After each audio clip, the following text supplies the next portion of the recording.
Once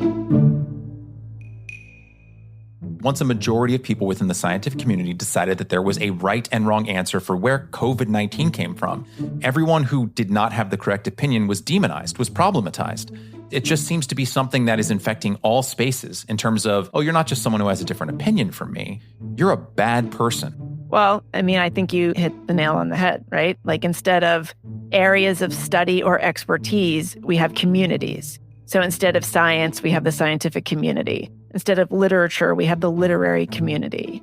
Instead of Black people in all their multitudes of politics and diversity of thought, there's the Black community. What does that mean? Nothing. Welcome to the Unspeakable podcast. I'm your host, Meghan Daum. We have reached the end of the summer. Labor Day is upon us. To mark the occasion, I'm going to shift slightly the nature of my labors and bring you a different kind of episode. This time, I'm the one being interviewed. This is a conversation with someone I think is one of the best podcast interviewers out there. Michael Callahan is the host of Where We Go Next, a weekly interview show he describes as deep dive conversations with visionary founders, award-winning journalists, pioneering scientists, celebrated artists, and anyone else changing the ways we think, create, and live. I think it's fair to describe Michael as being in the free-thinking heterodox space. He's interviewed many of the same people I have, people like Lenore Skenazy, Chloe Baldery, Sarah Hepola, Alina Chan, and many I have not, people like Tim Urban, Jay Shapiro, Aisha Akanbi. And one of the things I like most about Michael's approach is that instead of dwelling on what's wrong with everything and what fools our ideological enemies are making of themselves, he tries to chart a path forward. He is a superb interviewer and hands down the most prepared host I have ever encountered. That's why I always enjoy being his guest and why I wanted to share our recent interview with you here. In it, I talk about the ongoing evolution of this podcast, which I started a little more than 4 years ago, and as I've talked about with you in the past, has forced me to reckon with my career as a writer and my role as an independent creator in sometimes uncomfortable ways. Michael and I talk about our shared frustration with the marketing demands of the algorithm, particularly the YouTube algorithm. Since we initially recorded this interview, I have decided to experiment with some small tweaks to the podcast, and I am going to tell you about them quickly before getting to this episode. Okay, the first thing you need to know is that if you are a paying subscriber to the Substack, you're going to get 2 full extra episodes per month going forward, just for you. As you may know, and as I discussed in this interview, for the last 6 months or so, I have been paywalling a lot of the content, often making the first half of the episode available for free and then paywalling the rest. I'm not going to do that for a while, mostly because, are you sitting down?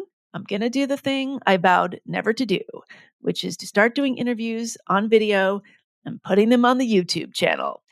Right now, you can find audiogram episodes on the YouTube channel. That would be the Unspeakable with Meghan Daum on YouTube. But starting in a few weeks, I'm going to get with the times and go all in. So in addition to your regular audio feed, you can go over and watch the episodes there. They will be available every week to everyone. But if you are a paying subscriber on Substack, you will get 2 extra audio episodes every month, as well as other perks like the stuff I write, all that kind of thing. If you want nothing to do with YouTube, I salute you, and also nothing will change. You're just going to continue to get the podcast wherever you get your podcasts. It's business as usual. If you are a paying Substack subscriber and for some reason are not getting the premium content you paid for, you should check your RSS feed. And in fact, we have a helpful video on the Substack page explaining how to do that. And if you still have trouble, you can write to us and we'll try to help you figure it out. Okay, so in a nutshell, no more paywalled weekly episodes, 2 extra subscriber-only audio episodes every month for paying Substack subscribers, and all weekly episodes available on YouTube. Okay, what else do you need to know? The Unspeakeasy. Okay, we are about to unveil a brand new website with some brand new information, including information about the first 3 retreats of 2025, and also our courses. We had a little bit of a scheduling glitch and had to push the classes back a little bit, But starting the week of October 28th, we will be running 3 writing workshops for 8 weeks. They will be on Zoom. They will be taught by Chaley Widger, who's going to be doing a fiction workshop, Neil Pollack, who's going to be teaching a humor workshop, and me, I'm going to be teaching a memoir writing workshop. So enter at your own risk. There's also going to be a one-time webinar taught by the inimitable Lee Stein called How to Get a Book Deal the Easy Way. That is 90 minutes, including Q&A. So you can find out about all of this by going to the unspeakeasy.com. These are co-ed classes. They're not just for the ladies. So please check it out if you're interested. I think that's it for now. There will be news coming soon about A Special Place in Hell, my podcast with Sarah Hayter, but more on that later. For now, I'm going to stop talking and bring you this crossover episode with Michael Callahan from his podcast, Where We Go Next. Enjoy.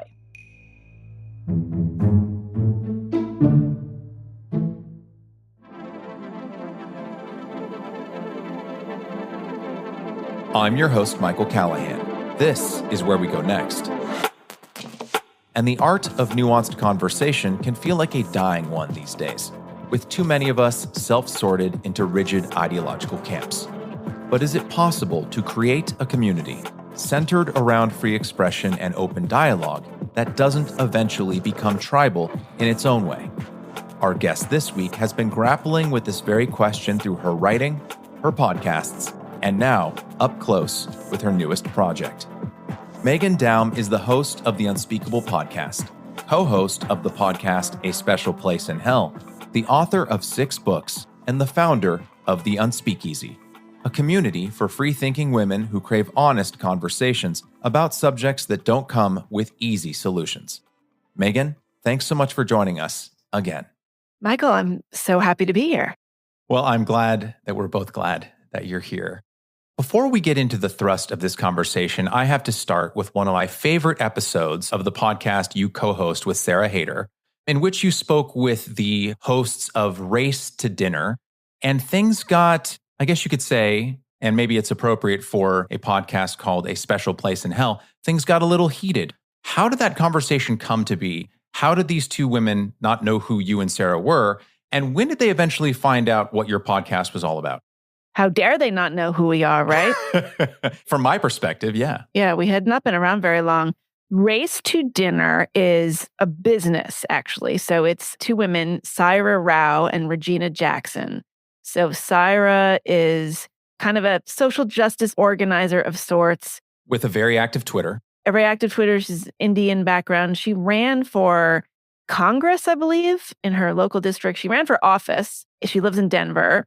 Regina Jackson is Syra's business partner, or they are business partners. Regina is Black and probably, she might be in her 70s. I think Syra's probably in her 40s. So they have an enterprise called Race to Dinner, and that's the number 2, I guess, because there's 2 of them. The idea is that women, white women, have like a dinner party of their white women friends, and they pay Syra and Regina to come in and educate them about racism, to basically run a struggle session so these women can understand how racist they are, reckon with their white supremacy, that kind of thing. And there's all kinds of rules, like the women are not allowed to cry because that's white women's tears, and there's a legacy of white women crying and that leading to violence against Black people. And so if you cry, you have to go into the other room and do it. And they have a book that goes along with this. And they've gotten written up in the media here and there a fair amount. But anyway, yes, they do this. And there was a documentary film, I believe it was called Re-Educating Karen or something like that. So yeah, we, Sarah Hayter, my Sarah, had them on the podcast. I actually just called the publicist for their book and I said, would they want to come on our podcast? And this is what our podcast is. And the publicist said, let me check with them, and got back to me and said, okay, we booked it and they came on. Having been a fan of the Unspeakable podcast, your OG podcast, and A Special Place in Hell, I recommend this to anyone, although I will say I don't know if everyone will make it through the episode, not because Meghan and Sarah aren't great hosts, but because As you're watching and you slowly realize that the two women you're hosting are beginning to understand your respective perspectives and how you and Sarah were not just going to nod along and agree with everything they were saying, even as you were giving like the most gentle pushback and just probing their ideas, you could especially see on Sarah's face about 20 to 30 minutes in that she was not having it at all. And it wasn't even that you weren't insulting, you weren't forceful in any way. It was just these kind of little gentle prods. And it kind of made it clear that, I don't want to be too presumptuous, but it just seems like they were not used to encountering any kind of pushback to any of their ideas, even in the most polite way possible. Well, they don't do a lot of media. That's the thing. To the extent that they do have a reputation, I think there are sort of circles of cultural commentator, heterodox types who know who they are, but they don't do a lot of media. And I suppose this is part of the reason. I guess the lesson is always do your homework, always know who you're talking to before you agree to go on a podcast. And don't get yourself too isolated in bubbles of thought where you lose sight of the bigger picture and other people's opinions, which will eventually take us to your most recent project. But before we get there was a 2022 episode of The Unspeakable. You were speaking with Chris Kavanaugh of the Decoding the Gurus podcast. And you spoke about how, as a quote unquote smaller podcast, and I would argue with that descriptor, you were disincentivized from pushing back too hard on your guests. Can you expand on that a bit? And do you still feel that way now? What makes you feel disincentivized from pushing back, like you pushed back against Sarah? Yeah. Well, in that case, so the Unspeakable podcast, it's an interview show. I've been doing it for almost exactly 4 years now. I'm really just not interested in a debate format. It's not a politics show. It's an ideas show. Like, I'm interested in ideas. And it's a tricky thing, right? Because I am very mindful of delivering an echo chamber or having people on who agree with me all the time. But I actually don't really find myself in a situation where somebody is saying something that I blatantly disagree with and I don't say anything. That would not happen. But I think that the kinds of conversations that we have on the show transcend that kind of disagreement. Honestly, I just think we're talking about ideas in a particular way. I'm not really interested in having somebody on who's going to just say a bunch of stuff that I disagree with. And frankly, they won't come on. I have invited people onto the show who I know would disagree with me about certain things, and they don't want to come on. And unfortunately, you hear that a lot from podcasters. That's probably your experience as well. And that just reinforces this echo chamber that we find ourselves in. Yeah, it is weird. I don't know if that's a hangover from a few years ago when it was quote unquote problematic to quote unquote platform people. But I haven't encountered much of that with this show because the political topics that I do touch on will be hopefully more universal or ones that could go between the right and the left, like freedom of speech, although that's a little bit thorny. That's a dog whistle. I know. Yeah, right. That's true. That's true. To your point, Meghan, it does say a lot about the state of the culture today that you can't even reach out to people that far left of center without getting ghosted or without getting a refusal. And do you think that the ice is ever going to break on that? Do you think we're ever going to turn a corner? I feel like people are getting a little bit exhausted of it. They're exhausted of the arguing. I don't know that we're going to turn a corner, though, because we don't have to. You can opt to spend your entire life within your little chatter community. The algorithm will protect you. And in fact, the algorithm will keep other information away. The algorithm is protective and also a gatekeeper. It imprisons us in a way. Maybe what it is, I've never thought about this, but I don't really have that many strong opinions, believe it or not. I don't know about that, Meghan. Well, the things that I have strong opinions on, something like the stuff around gender, I would be happy to have someone come on who disagreed with me, but there's no way in hell they're going to come on. I have certainly tried.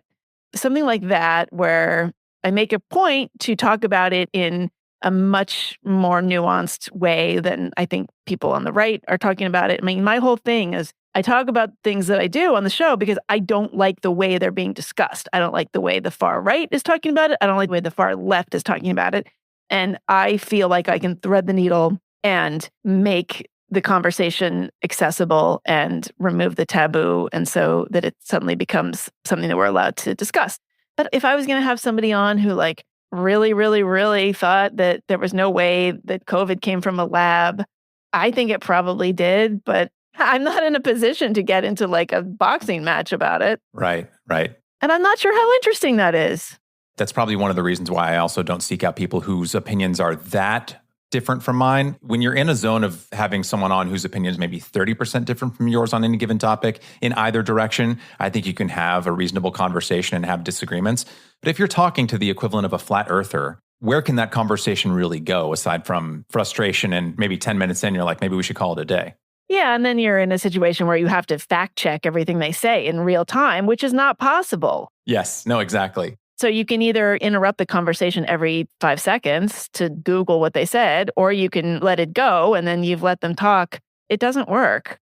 To loop back to something you said, let me know if I'm on base here in terms of what animates you to write about these culture topics. Is it not necessarily that you have a natural inclination to write about them because you enjoy writing about them, but it's more based out of, and I'm thinking of Sarah Hepola here, and the two of you discussed this in her most recent appearance on your podcast. She's sort of animated to write about the power dynamics within relationships and how that's been turned upside down and problematized. And she writes a lot about those topics because she's upset with how the discourse has gone and feels like it's gone in the wrong direction. Is that sort of similarly what animates why you write about the topics you do? Completely. Yeah, because there are a lot of people out there who are misrepresenting the quote unquote heterodox approach. Let's just put it that way. I talk about gender because too many of the people who, I am more or less in agreement with about it are talking about it in a really irresponsible way, making enemies, aligning themselves with politics that I think are destructive to people in general. My goal is to have conversations in a way that are palatable to a lot of the people on the left who either can't be bothered to follow along or are so afraid of anything that might be quote unquote right coded that they just won't listen. Like, I want to be the podcast where somebody says, oh, okay, Meghan had an interview with somebody and, she talked about this thing that I've been fighting with my friend about. And my friend thinks that everybody who talks about this is a right-wing wacko, but I can give her Meghan's conversation about this or that. That's what I want to do. I think you and I are driven by a similar interest in the meta conversation around these topics. Like, I'm not particularly animated by any one particular cultural issue, but I am interested in the meta narrative around these issues.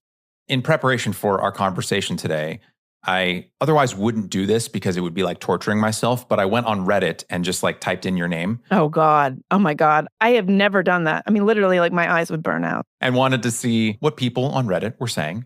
They were writing that you were either conservative or far right and just didn't know it.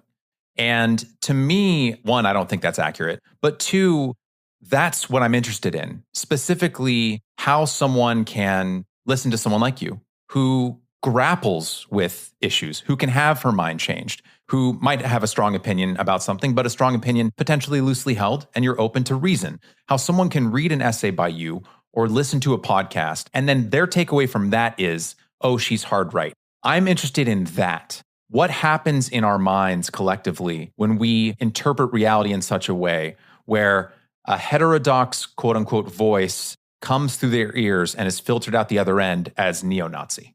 I don't even want to parse this anymore. I'm losing patience. Hard right, far right, there's no meaning to that.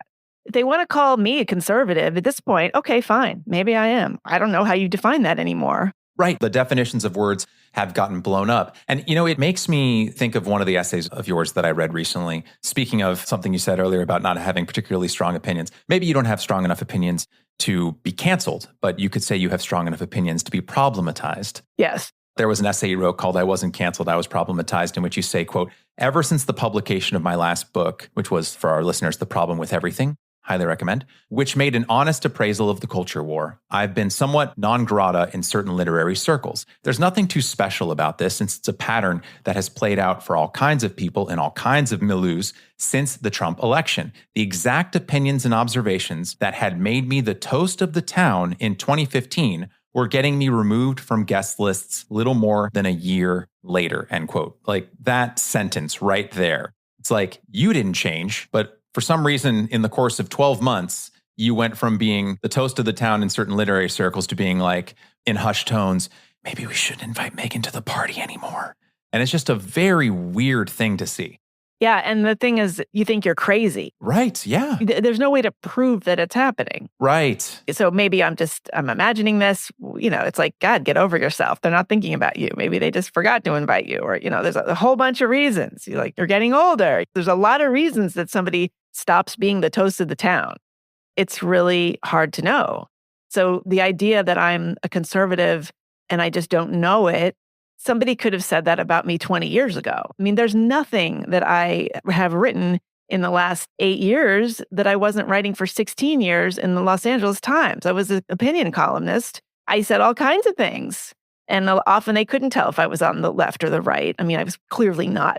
I didn't like George W. Bush and all that kind of stuff, but it was completely fine. That was the job. You were supposed to look at issues and at the culture in an honest and surprising way and invite people to think about things differently. So if that's conservative, to me, that's the opposite of conservative. One would think. Yeah. I mean, I wonder how much of it is just, it becomes mimetic and then it's just tribal and group identification. Yeah.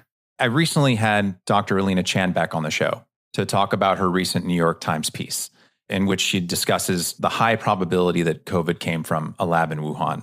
Something that Jon Stewart was joking about several years ago. Yes, before he got the memo that he shouldn't do that. Before he was problematized. Right. But Alina was describing something similar in what should be a non-political space where once a majority of people within the scientific community decided that there was a right and wrong answer for where COVID-19 came from, everyone who did not have the correct opinion was demonized, was problematized. It just seems to be something that is infecting all spaces in terms of, oh, you're not just someone who has a different opinion from me. You're a bad person. Well, I mean, I think you hit the nail on the head, right? Like instead of areas of study or expertise, we have communities. So instead of science, we have the scientific community. Instead of literature, we have the literary community. Instead of Black people in all their multitudes of politics and diversity of thought, there's the Black community. What does that mean? Nothing. Yeah, it's a kind of bullying tactic. It's a kind of way to make someone believe, or at least say they believe, the same thing that you do under threat of expulsion or excommunication. In that same essay, you wrote, quote, and this stood out to me. I hadn't seen this from you before, and maybe you'd written about it elsewhere and I just missed it. But you said, quote, speaking of yourself, or maybe you should just publish another book already. After all, it's been a few years. With all that extra time on your hands, you'd think you could have written a couple hundred continuous pages and slapped them between two covers, as long as it wasn't about the culture wars, which is the only thing you're interested in, and maybe you should examine that, end quote. And we've spoken a bit off mic about my own journey, even on this episode with culture war related topics and this podcast, how I used to cover them a little bit more and how I cover them less now. And to be fair to you, Meghan, when I say we've spoken about, I mean, I've vented to you and you've very generously listened to me. Always a pleasure. Anytime. Thank you. But the Cliff Notes version of how I came to my decision to move away from these topics, I still like having these conversations. We're talking about it right now, but not every episode. And I think one of the reasons why is because talking about these insanities and mobbings and hypocrisies and all of that stuff, which is very real, but it was like making me ill. Like it was making me sad and like almost physically unwell. Like I got to this point where I'd start prepping for these episodes and I would begin to start to dread them because I'd be like, oh, I have to wade back into the radioactive pool of waste in order to like prep myself for this episode. Even though those topics do worry me, do you ever get a similar feeling in your gut when you think about these things and you talk about them on a weekly basis on your podcast? What keeps you here? Like what keeps you in the space? If I want to keep doing the podcast, I have to keep talking about this stuff. There's two things that make a podcast work. You're either super, super specific, like this is a podcast about this particular kind of embroidery. True crime. Yes, not even true crime, but like this particular genre of true crime, like really, really deep and narrow.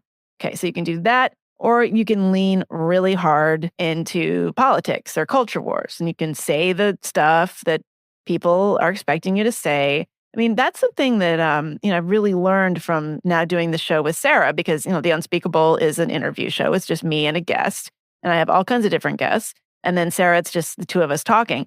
I mean, you probably know this from your own research. Audiences really like the chat shows. They want to know what they're getting every single episode. They don't want to be surprised.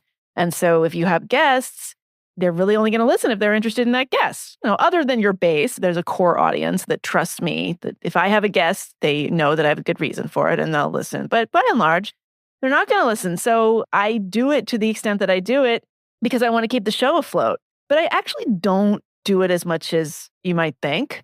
And I certainly want to do less of it, but I've had to kind of taper. Don't do what as much? I don't want to do as much culture war stuff.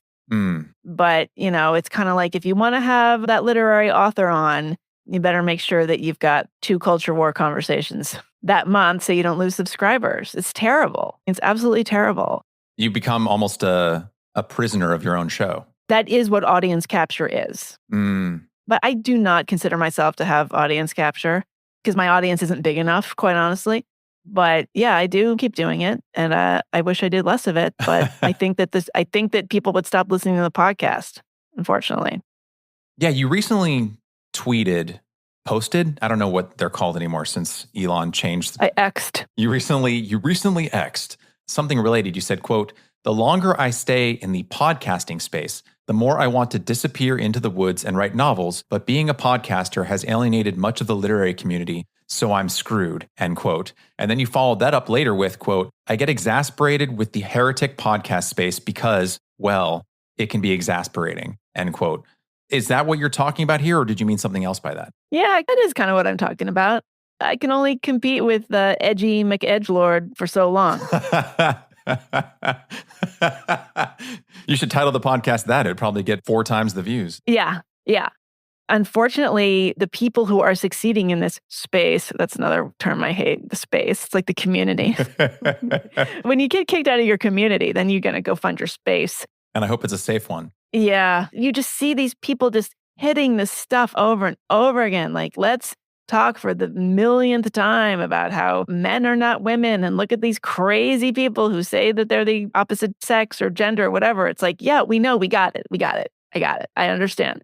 And also, if I'm going to steelman why people, I'm not lumping you in here, but if I can steelman why I think some people look at podcasts like that and look at the guests, right? There's a specific podcast I'm thinking of. The hosts repeatedly say that they are centrists or center left, even though a lot of people keep telling them, we think you're conservative. And if you look at guest after guest of their show and thumbnail and title, if you didn't know any better, just from the title and the thumbnail and all that stuff, you would think, okay, they seem rather obsessed with the same 4 or 5 culture war topics, and they're all kind of pointing the same direction, and that direction isn't to the left.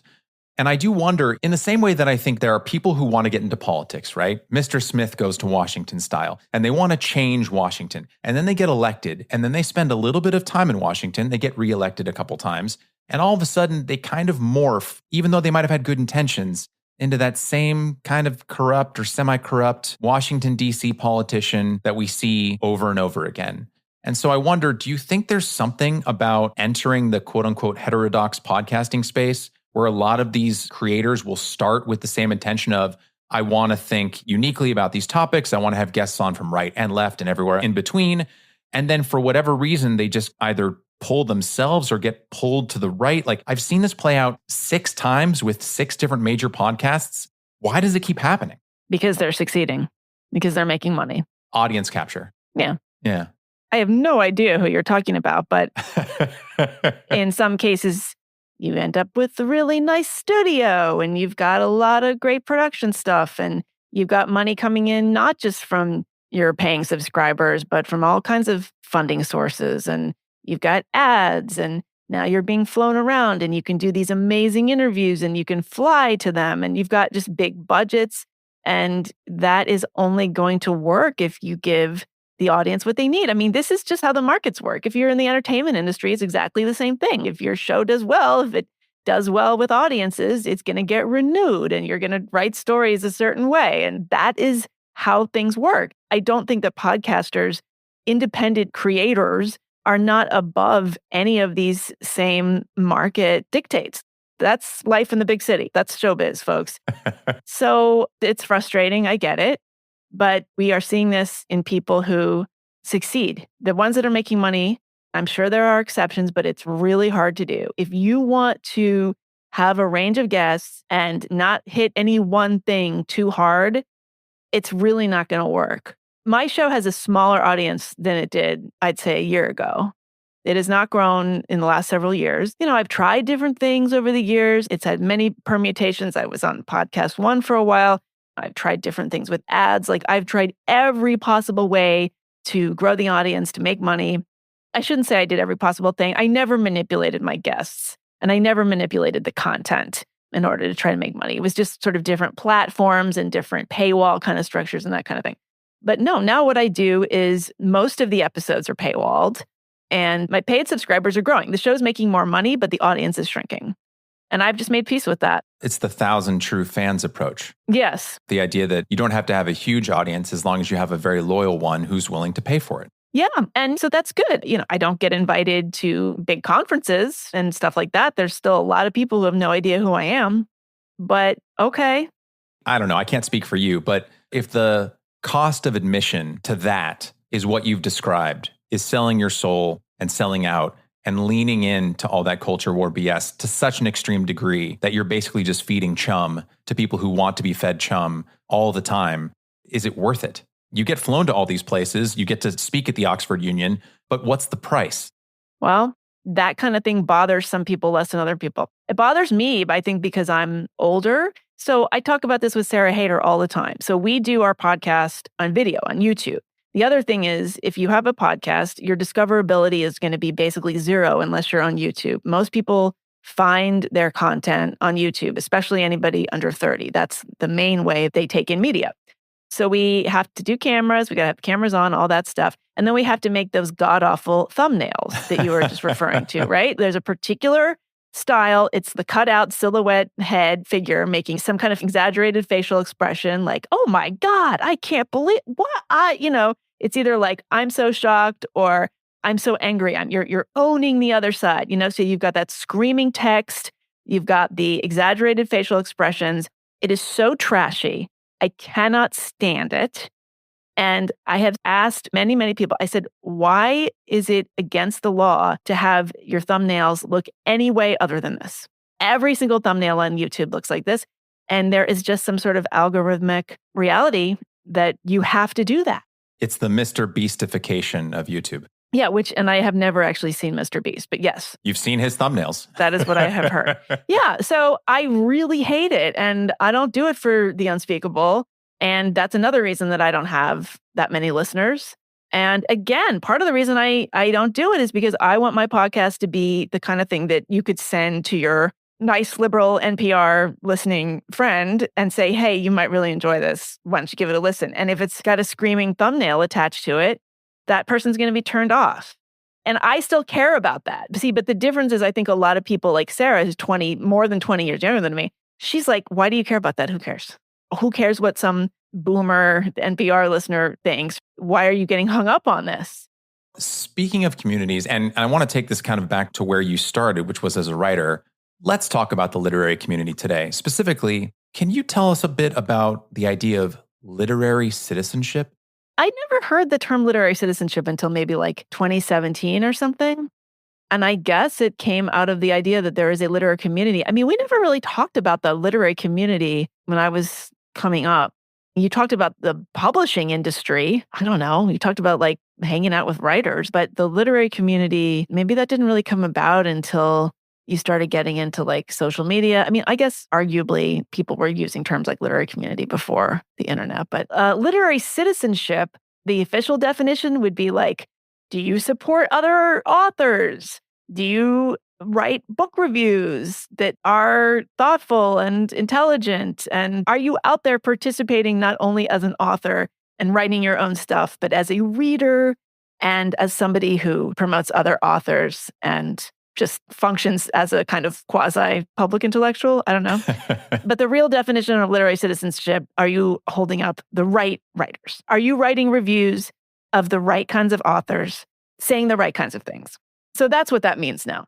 To your earlier point about community in general, quote unquote, I think one of the reasons probably both of us bristle at that word is that the idea that there is a community of people around a shared interest or around an identity implies that you can betray it.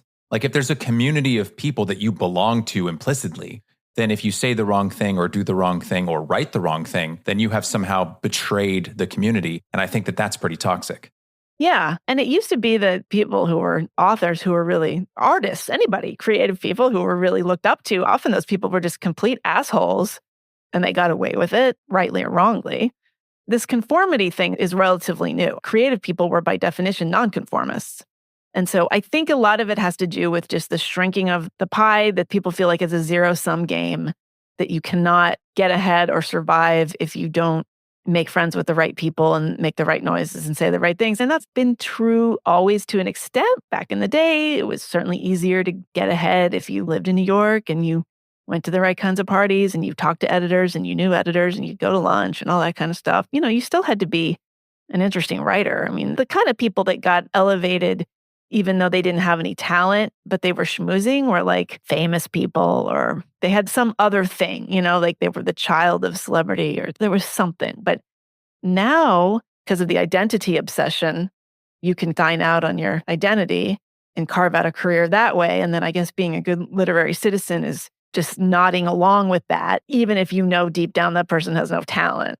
So it's called a kind of literary panopticon. I don't know if it's a community. Yeah. Meghan, I don't have strong opinions down. Yeah. Okay. Well, look, I mean, I will say that. If anyone wants to come on and argue with me about that, they can.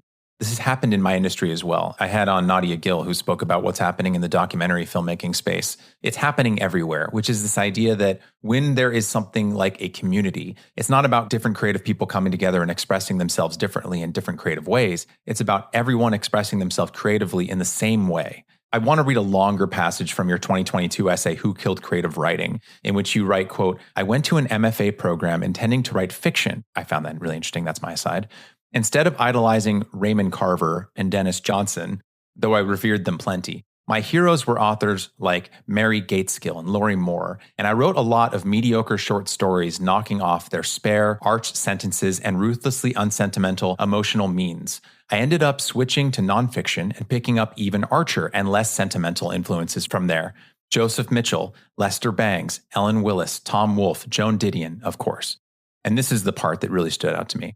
"There is nothing more basic MFA bitch than saying Didion changed your life, but when I read the opening lines of Slouching Towards Bethlehem, it really did change my life because it changed my writing. It was as if I'd been handed a note that said, this isn't about making people like you, it's about making them feel alive alongside you," end quote. And you recently spoke about this with Sherman Alexie, if I have that right? Yeah. Yeah, this exact topic. There might be parts of my life or parts of my autobiography or parts of my stories that offend you, but that's sort of the point. Well, that's the job. Otherwise, why are you writing? I mean, the question of how revealing you want to be is a separate question, but I don't really understand why anybody would write something or try to publish something or try to just express a set of ideas in any kind of formal way if they're just going to say something that already has been said a million times. It's like, why don't you just, become an interior decorator and put live, love, laugh placards everywhere? I don't know. There was this brilliant essay you wrote called, "Was Alice Munro an Art Monster?" And you said, quote, "Believe it or not, this might be doubly true for first-person writing, by which I mean memoir and personal essay. We can lay ourselves bare on the page while keeping our actual selves in a protective shell. We can practice radical honesty in our work, or at least purport to, while keeping the real world at arm's length. We can run our worst characteristics through a filter of dazzling prose and come out with something resembling wisdom and redemption. Readers might even fall for it. But deep down, even not so deep down, we know it's a ruse," end quote. Can you unpack that a little bit? Because to loop back to a conversation I had with Sarah Hepola, where we were talking about honesty in writing, even if you write something truly autobiographical, which I know you have, Meghan, like you do have to do trimming. You do have to clean up the narrative. You do have to remove things or change around the order slightly to make something more narratively palatable. Where's the line drawn between writing something emotionally honest while trying to keep the facts true but concise, and writing something that looks honest and, brutally raw, but is fake?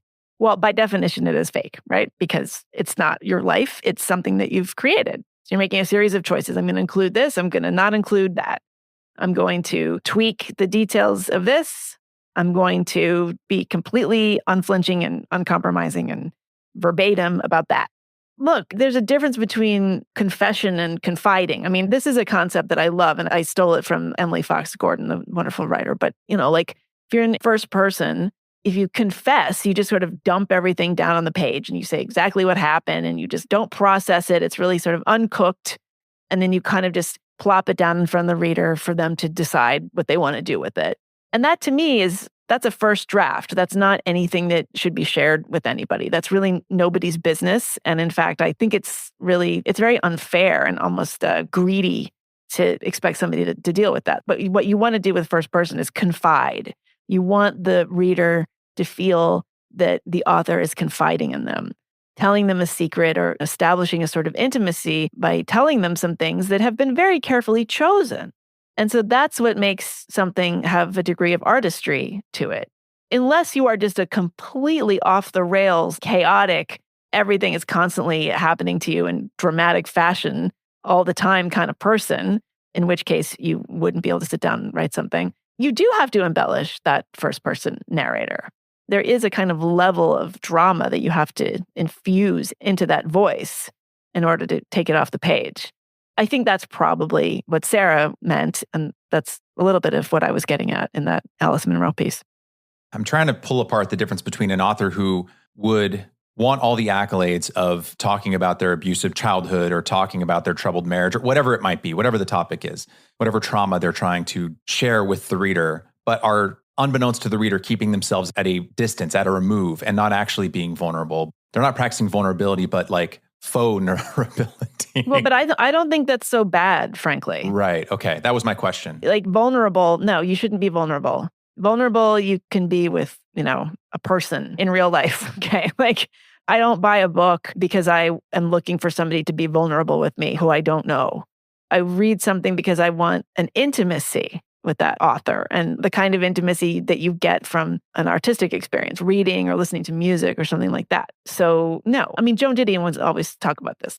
You always are keeping the reader at arm's length. You very much control what the reader is getting. You want the reader to feel like they know everything about that narrator, but they really don't need to know anything about the author. Those are two different things. I mean, this is the great privilege of being an artist, right? You get to decide what you reveal. It's not a lie. It's not any kind of transgression to present something to your audience that has been shaped into a piece of artistry as opposed to just bearing your soul. That's called art. In the same way that the moment you turn a camera on to shoot a documentary, you can no longer capture real life because the moment that the subject is aware of the camera, they act differently.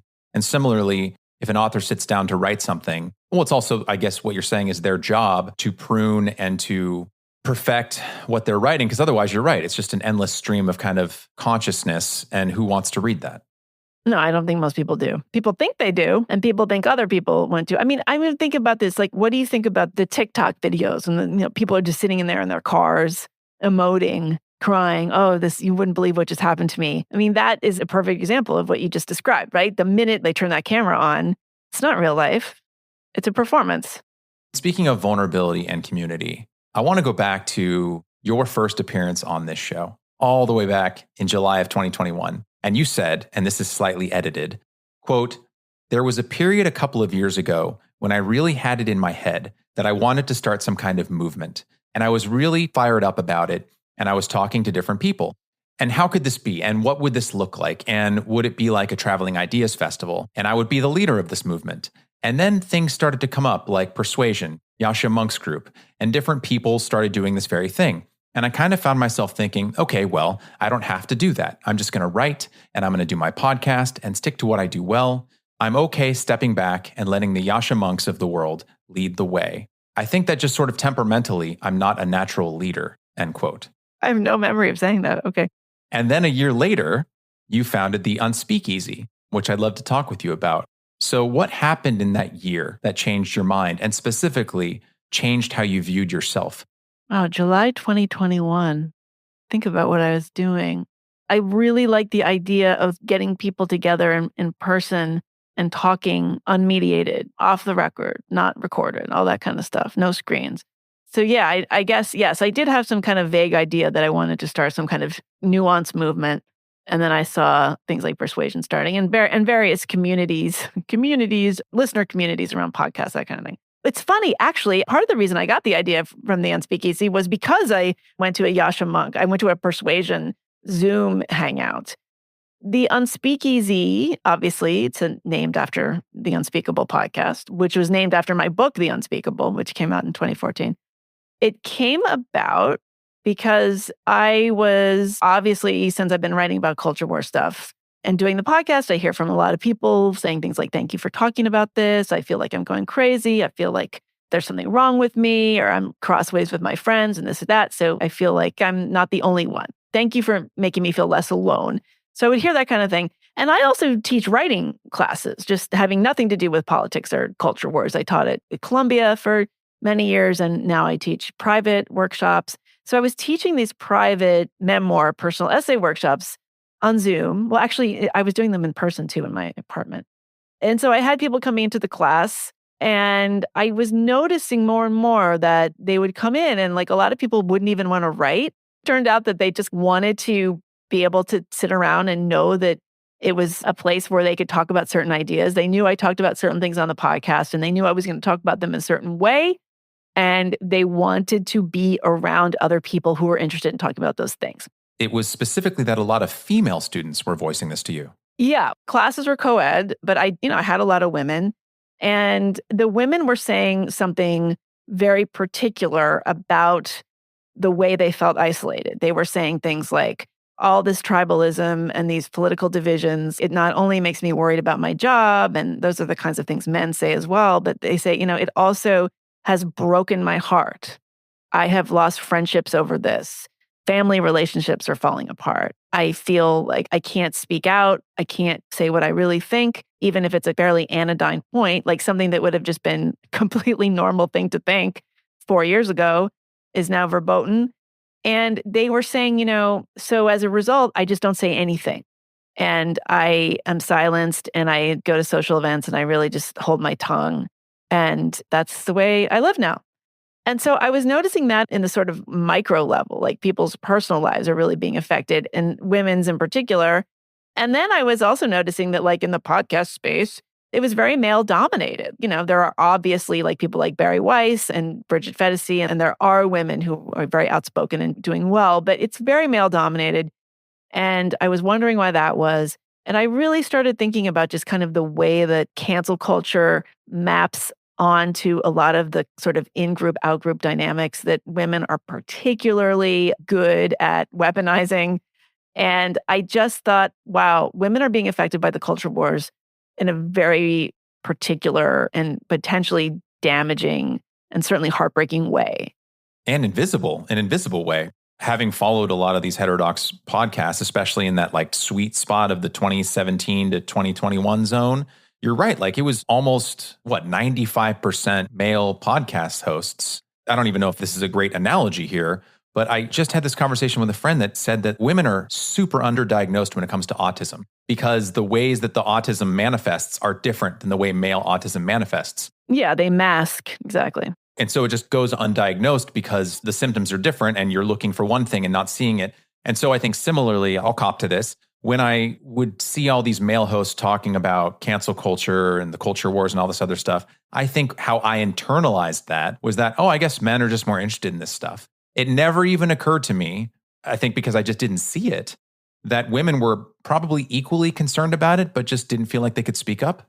Yeah, I think that you could make the argument that men are more interested in some of this stuff. I think these things are true, like these big 5 personality traits. Women are more agreeable. There are evolutionary reasons that women tend to just go along with things and are often happy going along with things. Like they've got other priorities. But I think for the women who are maybe the outliers or just aren't quite agreeable enough, there is a tremendous sense of loss in losing your community and losing your social circles. And so, yeah, the podcast space is very bro. It's a lot of men, and we can talk about why that is. There's probably a bunch of reasons. But yeah, I was seeing more and more women. They were wanting to talk about this stuff. And frankly, a lot of them came into the sort of heterodox dissident space during COVID, after COVID. A lot of it had to do with lockdowns, school closures, stuff that affected them as parents, got totally tangled up in culture war stuff. a lot of stuff around gender that really exploded during COVID. So they were dealing with fighting with other parents about masking and school closures. And suddenly you were like a fascist if you thought one way or the other. And the next thing you knew, they were arguing about bathrooms. And, it was just on and on and on. So that really animated a lot of women. So I had the idea. I said, okay, well, what would happen if I just took a bunch of women to some beautiful place and we just spent 3 days talking? It's very simple, very simple.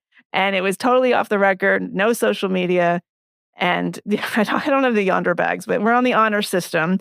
I'm going to have a discussion schedule and I'm going to facilitate these conversations and I'm going to be careful. I'm going to screen everybody. I'm going to know who's coming and know what they're interested in, maybe bring in some guest speakers. And I just did a little test balloon and it was magical, absolutely life-changing. It's the simplest concept. It's just so simple. And so, yeah, I did that one in almost a little over 2 years ago. And then I think I've done, probably 15 retreats since then, all over the country. How big is the average attendance of one of these retreats now? They're small. They're still small. Okay. That's what makes them great. So yeah, I usually cap them at about 16. Sometimes they've been as small as 9 people. Wow. That's what's great about them. It's not big. It's not like some corporate thing. Like we don't have breakout groups. We don't have talking sticks. We don't have ice-breaking activities. It's just sitting around and talking. I have a schedule and it's not like we're all over the place. I try to keep us on task and the guest speakers are amazing often. And some of them are overnights. The sort of signature Sanity Spa offering is 3 nights. But sometimes they're just like during the day, we'll do a weekend.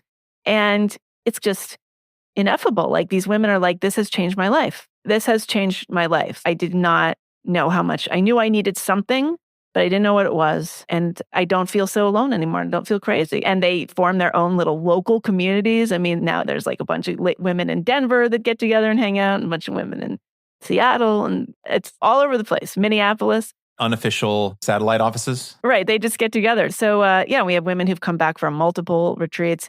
And we have an online community now too. So a little over a year ago, we launched an online community that's a totally private, membership-based.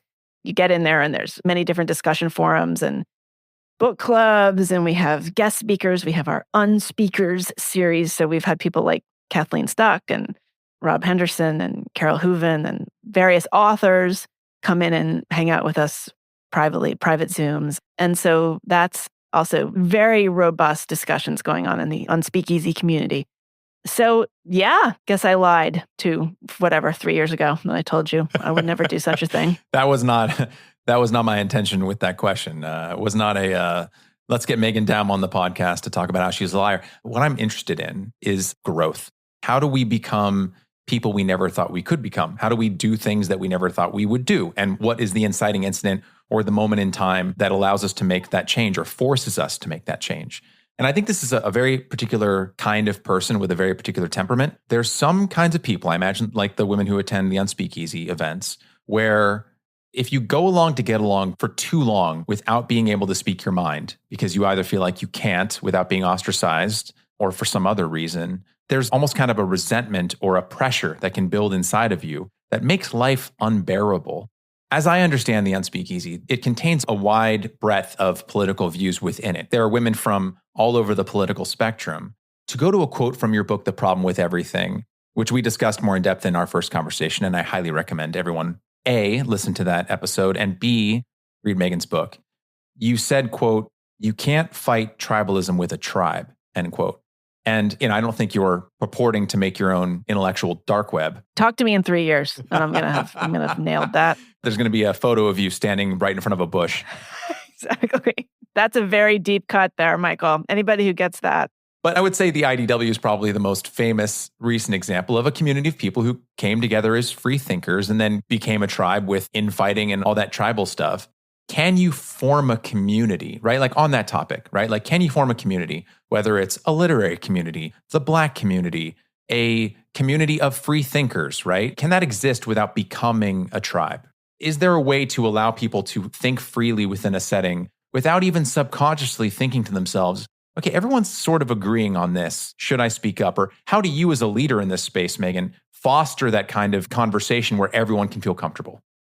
I'm pretty light touch in the online community. They're very good at self-policing. I don't want them to feel like I'm hovering around. I certainly post stuff occasionally. I keep an eye on things, and I try to have a hangout every couple weeks. So people who want to show up. I think that, yeah, we definitely have wide range of political views. We have people who are like Bernie Sanders supporters, very far to the left. We have people who will vote for Trump. We've got Trump supporters.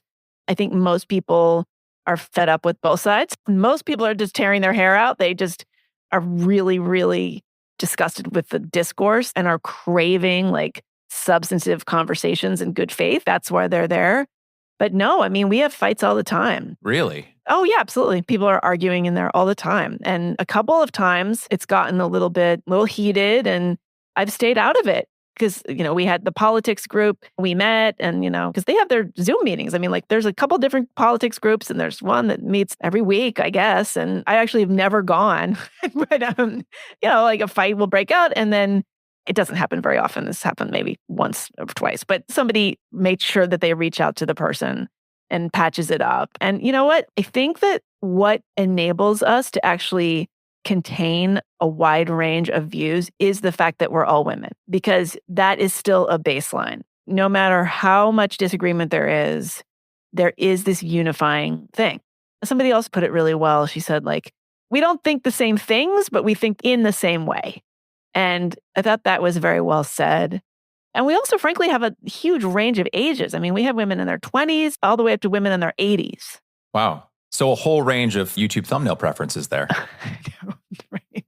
We don't have any YouTube presence. None. And so that's like another thing. It's just pretty amazing to hear a range of experiences. When we have women who are stay-at-home moms or small-town librarians. We have women who are lesbians living in all kinds of different life experience. I mean, it's so varies. Women all over the world. I mean, it's pretty North America heavy, US and Canada, but we have women in Australia and in India and the UK. And I just think that we give each other the benefit of the doubt. And we don't just talk about politics, by the way. There's so many forums. Everybody's always requesting more forums. So it's hard to explain. It's kind of like Facebook without the horrible sucky part. It's like Facebook with only people that you like. And so there's like numerous, we have an arts and culture forum, we have politics, we have feminism, we've got climate, all kinds of things. We have a tricky situation forum. So like if, you've got like a kind of awkward situation with a friend or a family member. So we have a couple advice forums. Talk a lot about relationships, a lot about kind of dating and mating crisis, masculinity crisis. They're really interested in that kind of stuff. And those conversations are fascinating. By no means do we only talk about politics. I mean, there's a whole forum for just talking about your pets. That's great. There's a politics stitch and bitch Zoom. So they get together and knit and talk about politics. I don't go to that one. I see on the website that there are 2 retreats coming up. About how many do you have per year? We had 8 this year. So we will have had 8 this year. Last year was our first sort of official full year. I think we did 7?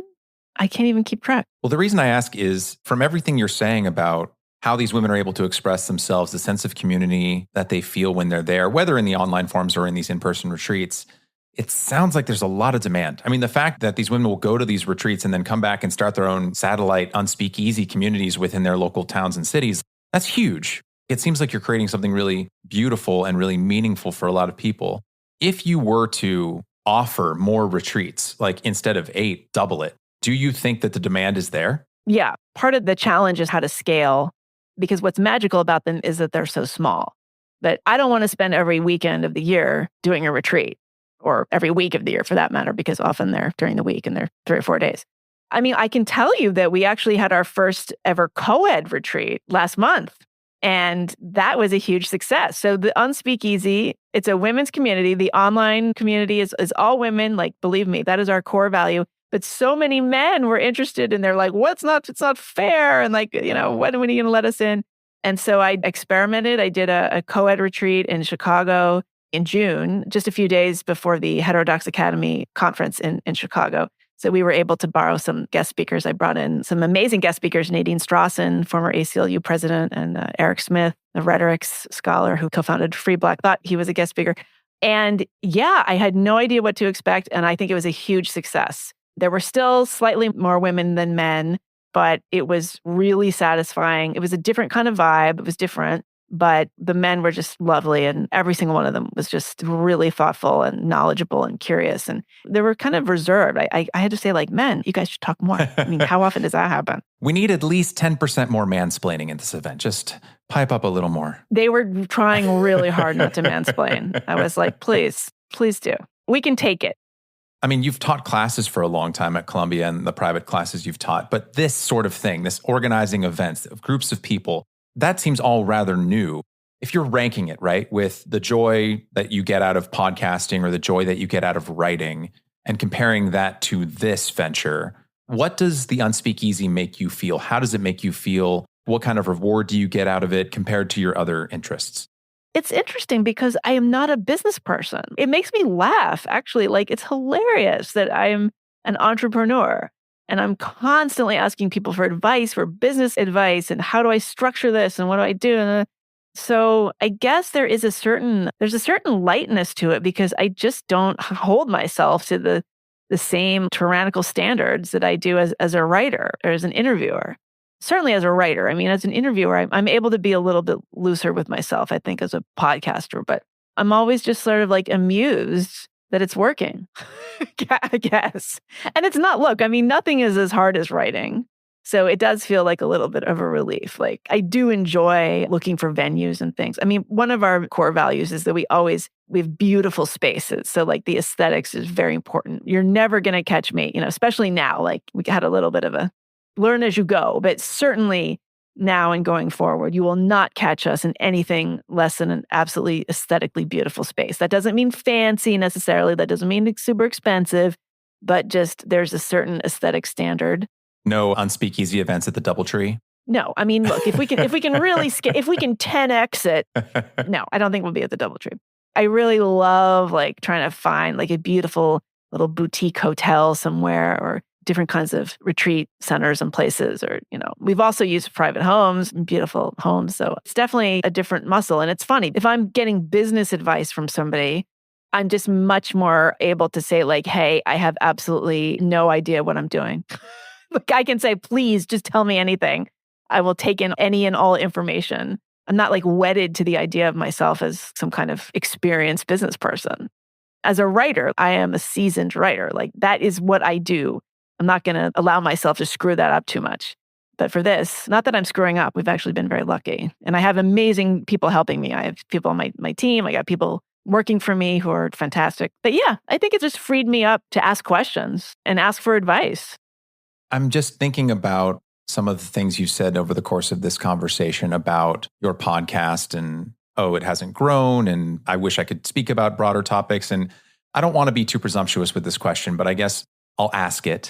Do you see a future where maybe you set podcasting aside altogether and double or triple these Unspeakeasy events, throw yourself more into it so it's just doing the Unspeakeasy and more events with that and writing? Because just hearing you speak about your experience running the Unspeakeasy and how much joy and value and community that it brings its attendees, I just hear you speaking about it in such a different way than how you were speaking about podcasting even 40 minutes ago.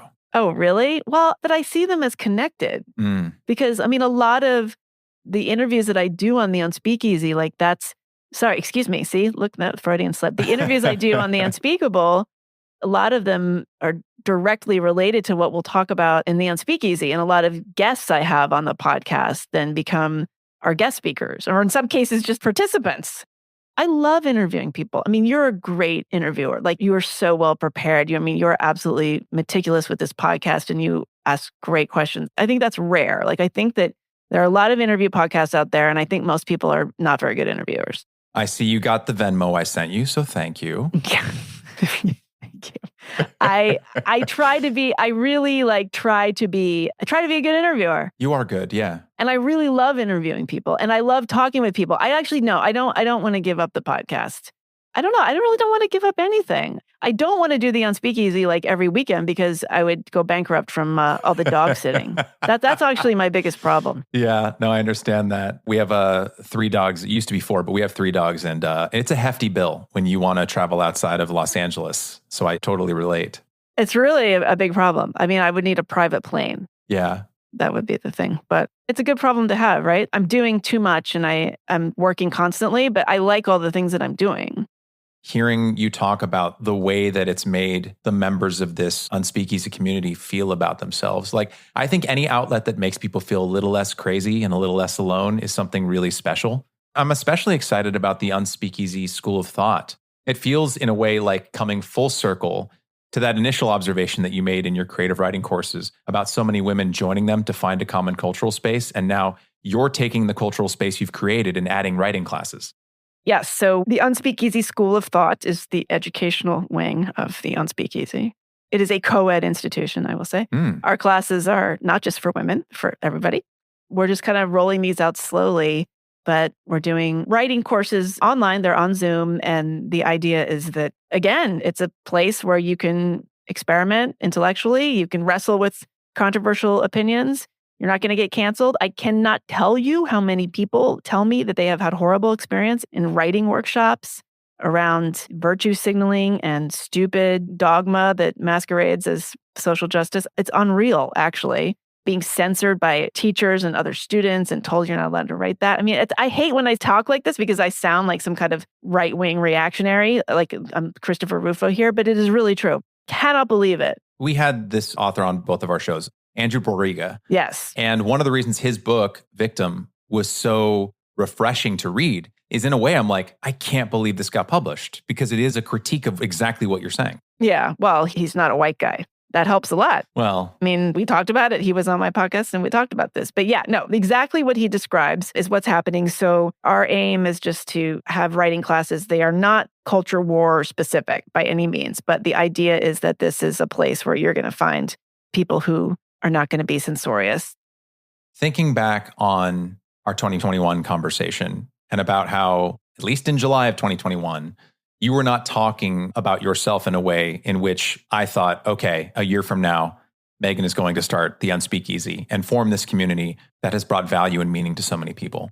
Based on your experience over the last few years, whether it's starting a special place in hell with Sarah, or more specifically, seriously branching out with the Unspeakeasy and everything that comes along with that.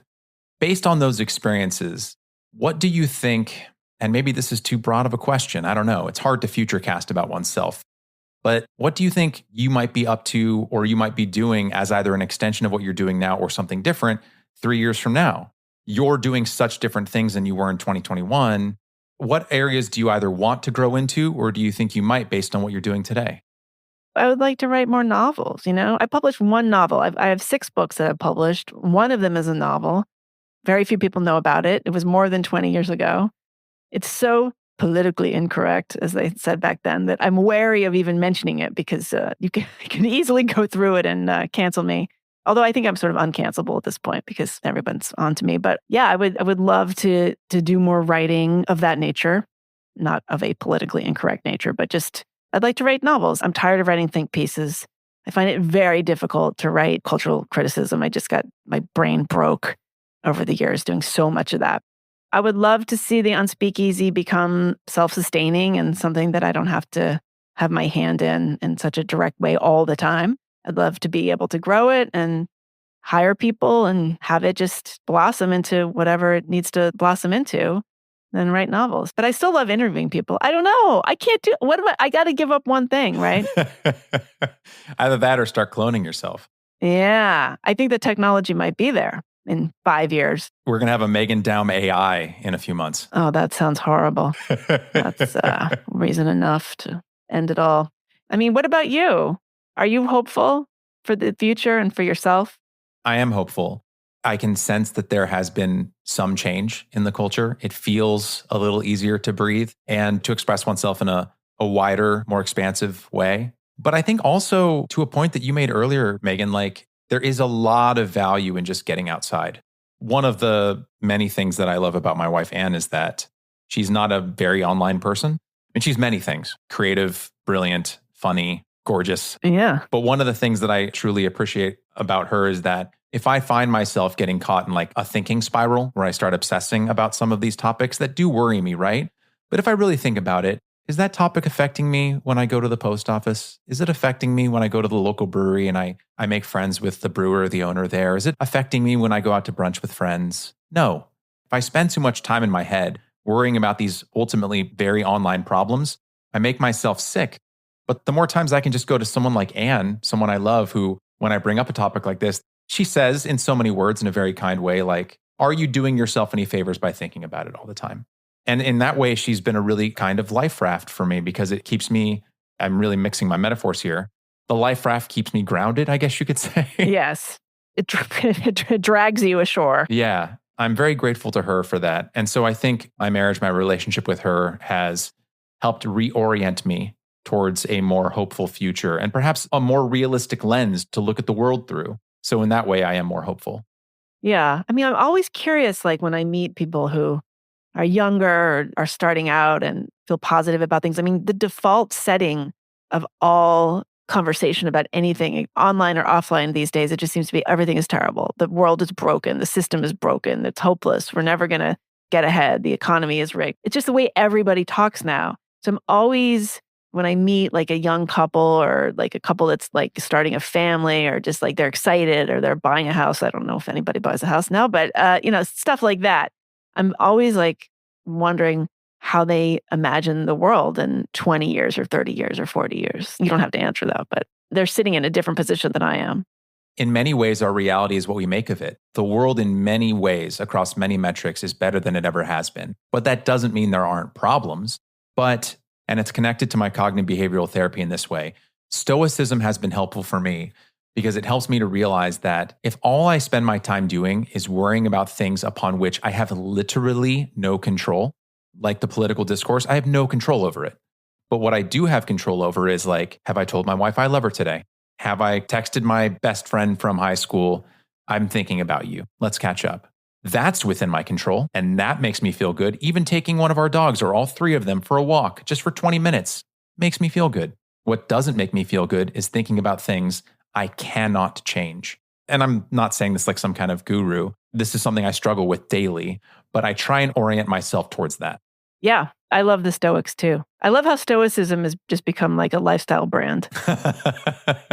Thank Ryan Holiday, you know? Yeah. I don't know. It's tough, but we're going to have to go local. We're going to have to just think, what's affecting me? It's very self-centered though. I'm really torn about this, actually. If you focus on your work with the Unspeakeasy, I think you'll be doing a lot of good, and that is within your control. What I really love about what you're doing is that instead of creating a race to dinner kind of community, getting a group of women together to tell them how to think, you let women come together and allow them the freedom to think. And so I just want to end with a quote of yours from the essay, I Wasn't Canceled, I Was Problematized. Quote, I'm starting to think that being problematized is something to aspire to rather than avoid. Unless you lead a very boring life and never open your mouth to speak, you're going to be problematized sooner or later, end quote. So Meghan, thank you for being problematic in your own way. It's appreciated. And today, thank you for your time. Well, thank you, Michael. I'm such a fan, and your podcast is great. So it's a privilege and a pleasure to be with you. So thank you so much.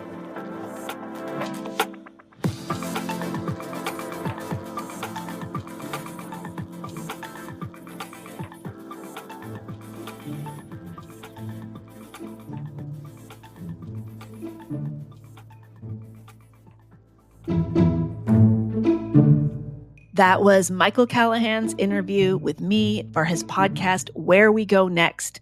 That was the August 6th episode. If you are not familiar with his podcast until now, I urge you to check it out. Michael is so good at what he does, and if you like this show, I guarantee you will like Where We Go Next. Speaking of this show and where it goes next, it is going to YouTube. Beginning in a few weeks, there will be full video interviews there every week. I have some exciting guests coming up, including Tara Henley, another gifted podcaster, and the legendary Moon Unit Zappa.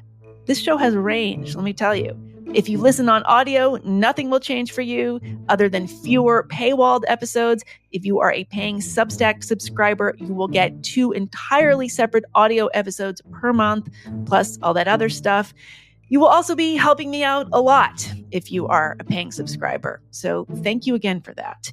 This is a labor of love that goes on and on. The love never dies, nor does the labor. I hope you have a safe and restful last week of summer. I will be back very soon with so many more super nuanced guests. Thanks for listening. See you then.